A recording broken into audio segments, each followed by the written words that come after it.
कुछ समय पहले समरकंद में जब राष्ट्रपति पुतिन से मैं मिला तब मीडिया के सामने आंख से आंख मिला करके मैंने उनको कहा था कि ये युद्ध का समय नहीं है।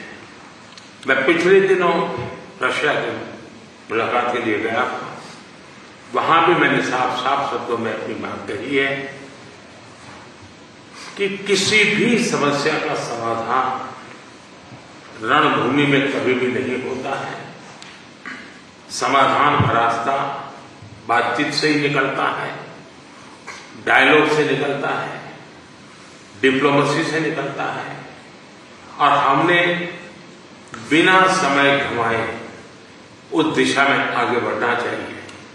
दोनों पक्षों को साथ बैठ करके इस संकट की घड़ी से बाहर निकलने के रास्ते तलाशने होंगे। म्यूजियम को आपके साथ जाकर के अपने श्रद्धा सुमन अर्पित कर रहा था तो मेरा मन भर आया था, दिल को गहरी चोट पहुंची थी। और मुझे लगता है कि युद्ध की सबसे पहली कैजुअलिटी किसकी होती है तो निर्दोष बालकों की होती है, और वो बहुत दर्दनाक होता है। किसी भी सुसंस्कृत समाज में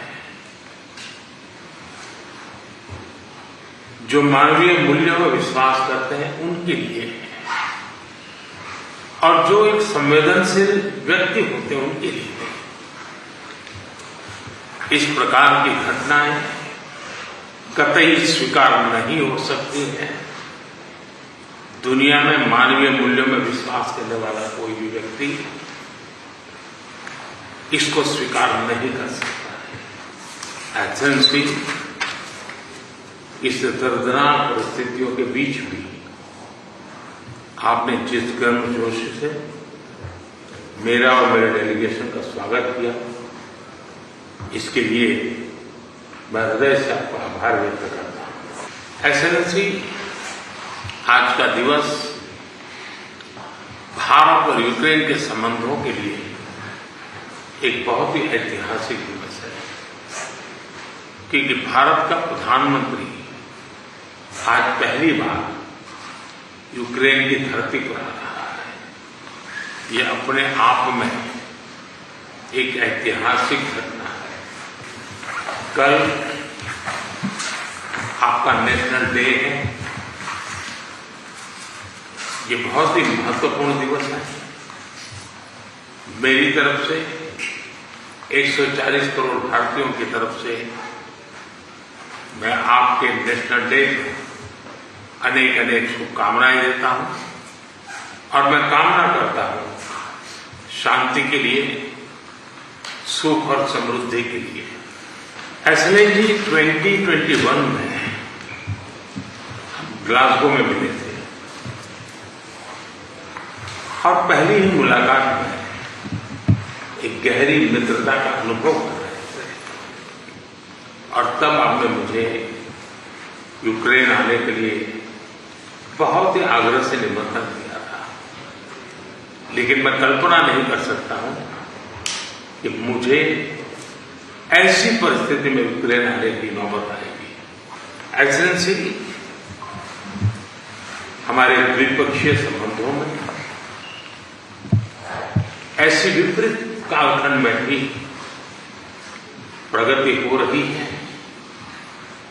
और मैं कह सकता हूं कि ऐसे तनावपूर्ण वातावरण में ये प्रगति हम दोनों देशों की मैच्योरिटी को प्रतिबिंबित करती है। एक्सेलेंसी, मैं आज बड़े आदरपूर्वक मेरी उस भावना को व्यक्त करना चाहता हूं कि जब युद्ध के प्रारंभिक दिन थे, भारत के हजारों बच्चे जो यहां शिक्षा के लिए आए थे, पढ़ने के लिए आए थे, वो उस युद्ध के कारण फंसे हुए थे। उनको बाहर निकालने में आपने जो मदद की और जिस संवेदनशीलता के साथ हमारी चिंताओं को आपने समझा और सुलझाने के लिए भरसक प्रयास किया। इसके लिए मेरी तरफ से, मेरे देश के 140 करोड़ नागरिकों की तरफ से और उस संकट की घड़ी से निकल करके आए हुए उन बच्चों के, उनके परिवारजनों की तरफ से आपका आज मैं हृदय से आभार व्यक्त करता हूं। एक्सेलेंसी, आप भी भली बात जानते हैं और पूरा विश्व भी जानता है कि युद्ध के समय हमने 2 प्रकार की भूमिकाओं का रास्ता अपनाया और उस भूमिका को निभाने का हमने भरपूर प्रयास किया है। हमारी पहली भूमिका रही है मानवीय दृष्टिकोण की। ऐसे संकट की घड़ी में बहुत सारी रिक्वायरमेंट रहती है, जिन रिक्वायरमेंट को पूरा करने के लिए भारत ने हो सका उतना एक मानवीय दृष्टिकोण को केंद्र में रखते हुए पूरा करने का प्रयास किया है। और मैं आपको विश्वास दिलाता हूं कि मानवीय दृष्टिकोण से भी जिस प्रकार की मदद की आवश्यकता होगी, भारत हमेशा हमेशा आपके साथ खड़ा रहेगा और 2 कदम आगे चलेगा। एक्सेलेंसी, हमने जो दूसरा मार्ग चुना वो दूसरा मार्ग है युद्ध से दूर रहने का। हम बहुत ही कन्विक्शन के साथ युद्ध से दूर रहे हैं, लेकिन इसका मतलब ये नहीं है कि हम तटस्थ थे, हम न्यूट्रल नहीं थे। हम पहले दिन से ही पक्षकार रहे हैं और हमारा पक्ष है शांति का।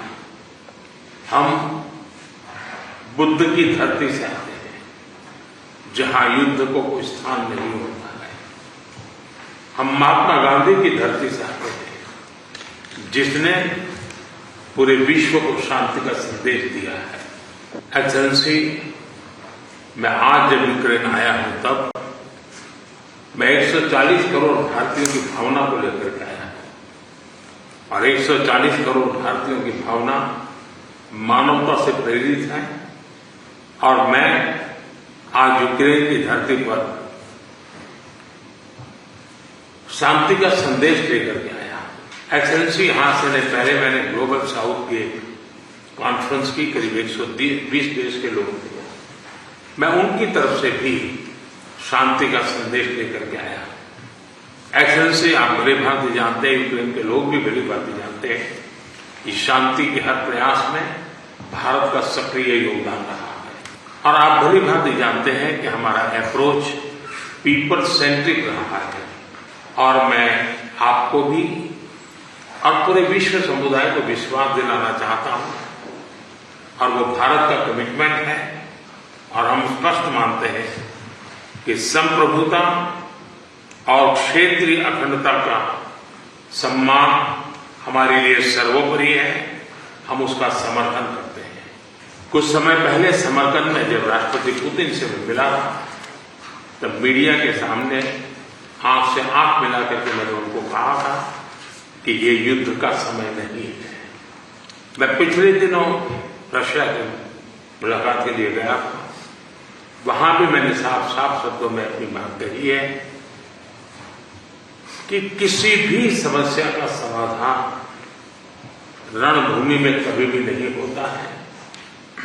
समाधान का रास्ता बातचीत से ही निकलता है, डायलॉग से निकलता है, डिप्लोमेसी से निकलता है और हमने बिना समय गंवाए उस दिशा में आगे बढ़ना चाहिए। दोनों पक्षों को साथ बैठ करके इस संकट की घड़ी से बाहर निकलने के रास्ते तलाशने होंगे। एक्सेलेंसी, आज हम जब रूबरू मिल रहे हैं तब मैं यूक्रेन की धरती पर और आप जब मैं बच्चों की शहादत को उस जगह को देकर के आया और मेरा मन भरा हुआ है, तब मैं आज आपसे शांति की ओर आगे बढ़ने के मार्ग पर विशेष रूप से चर्चा करना चाहूंगा। एक्सेलेंसी, मैं आपको विश्वास दिलाना चाहता हूं कि शांति के हर प्रयास में भारत अपनी सक्रिय भूमिका निभाने के लिए तैयार है। व्यक्तिगत रूप से मैं भी अगर इसमें कोई योगदान कर सकता हूं तो मैं जरूर करना चाहूंगा। एक मित्र के रूप में मैं आपको विश्वास दिलाता हूं। एक्सेलेंसी, मैं आज जब आया हूं पर नेशनल डे है, मैं चाहूंगा कि हम सब जल्दी से जल्दी शांति के सूरज को उगता हुआ देखें